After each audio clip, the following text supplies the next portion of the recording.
Assalamualaikum warahmatullahi wabarakatuh. Perkenalkan, nama saya Yogi Sadan Arpasa dengan NPM 1904242, Prodi Pekerjaan Sosial, mahasiswa aktif dari Politeknik Kesejahteraan Sosial Bandung.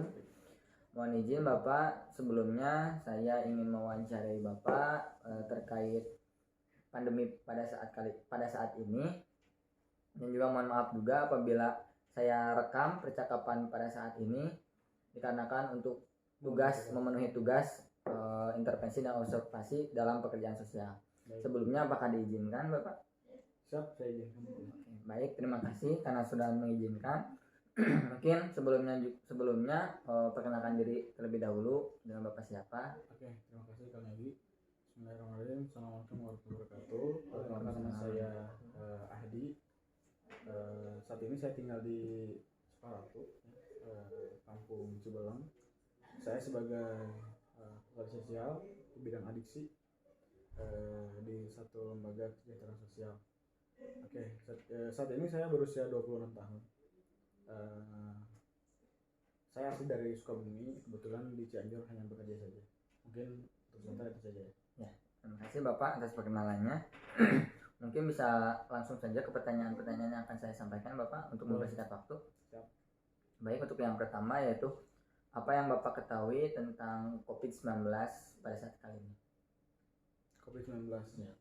Oke. COVID-19 itu kan corona virus and disease ya. Pertama kali muncul pada tahun 2019. Oke. Yang saya ketahui bahwa virus tersebut adalah virus yang berbahaya yang menyerang masyarakat global ya. Pertama kali ditemukan adalah di Wuhan, Cina ya.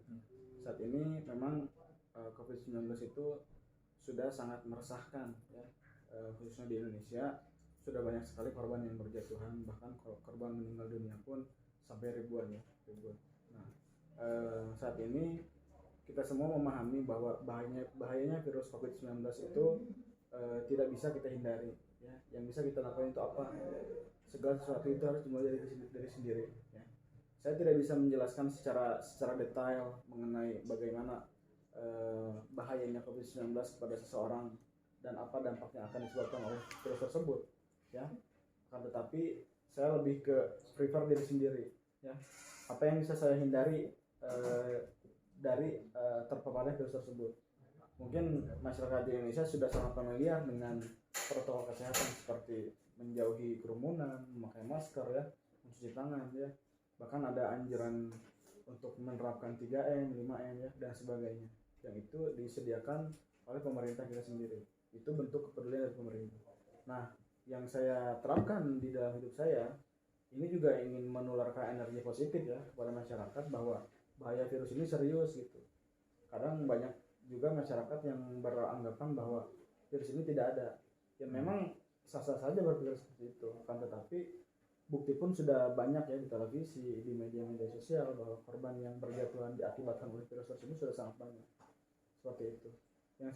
Yang saya ketahui mengenai COVID ini itu adalah penyakit serius ya, yang tidak bisa kita kesampingkan atau kita remehkan karena korbannya tidak jauh dari lingkungan kita, bahkan tetangga pun ada, masyarakat di tetangga desa pun banyak yang berjatuhan seperti itu ya. Itu saja sih yang saya pahami dan saya mengerti mengenai COVID-19. Baik, terima kasih atas jawabannya. Jawabannya sangat jelas ya teman-teman.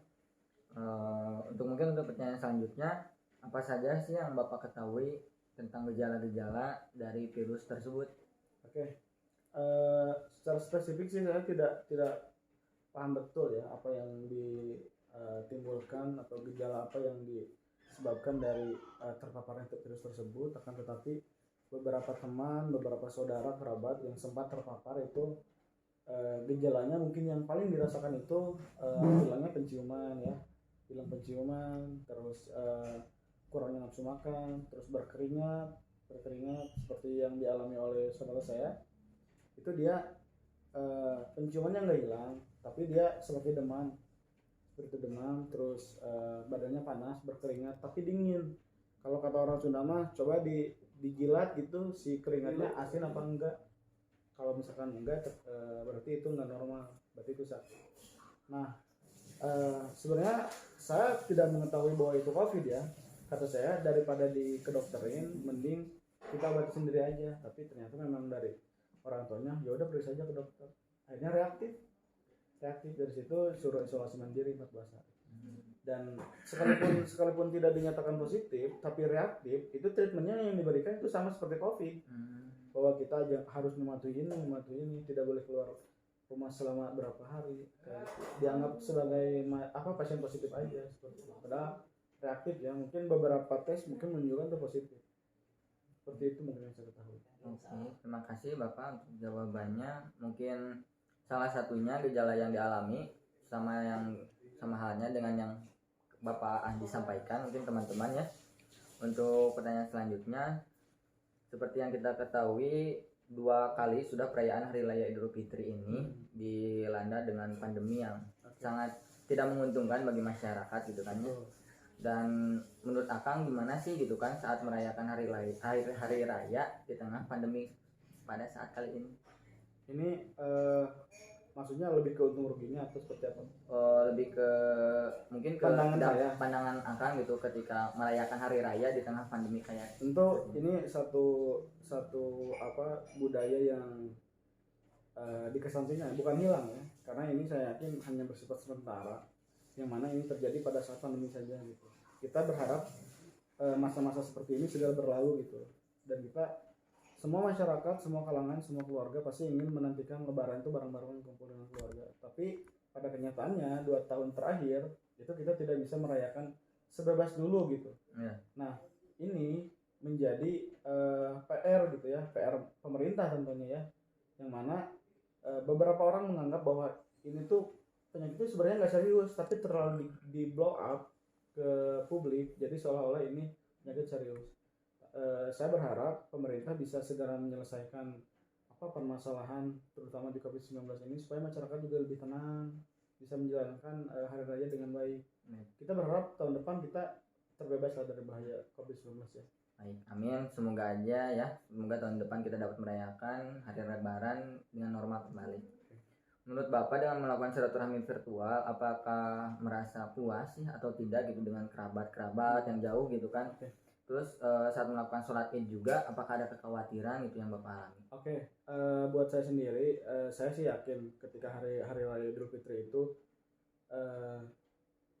Allah melindungi kita gitu. Saya bukan soal religi ya, saya meyakini bahwa ketika hari raya Idul Fitri kita dibebaskan dari COVID. Kalau misalkan mudik ya, mudik adalah virus, saya rasa silaturahmi adalah vaksinnya gitu ya. Jadi saya meyakini itu kita bisa terbebas dari COVID-19, dan saya sangat tidak puas. Siapa yang puas sih silaturahmi dengan online? Ya, pertemuan itu solusi untuk kita bisa merekatkan kekeluargaan kita lebih terasa gitu ya. Itu aja sih saya. Baik. Untuk selanjutnya apa pendapat Bapak yang Bapak rasakan karena tahun sekarang berbeda dengan tahun sebelumnya gitu? Tentu ini jadi pengalaman yang luar biasa karena berbeda dari tahun-tahun sebelumnya. Perasaan yang sangat tidak bisa diterima dengan begitu saja ya. Saya pun merasa tidak percaya bahwa ini bisa dilalui selama 2 tahun. Saya sih berharap Allah segera mencabut ya penyakit ini. Pemerintah pun bersikeras untuk menanggulanginya. Kita sama-sama berdoa semoga tahun depan kita bisa lebaran bareng-bareng lagi, tidak lagi larangan-larangan protokol kesehatan ya, tapi pola hidup tetap yang sehat-sehat itu kita lakukan dengan baik. Itu aja sih. Baik, mungkin cukup sekian Bapak yang dapat saya tanyakan. Kurangnya apabila ada kesalahan pribadi dari saya meminta maaf apabila ada kekurangan.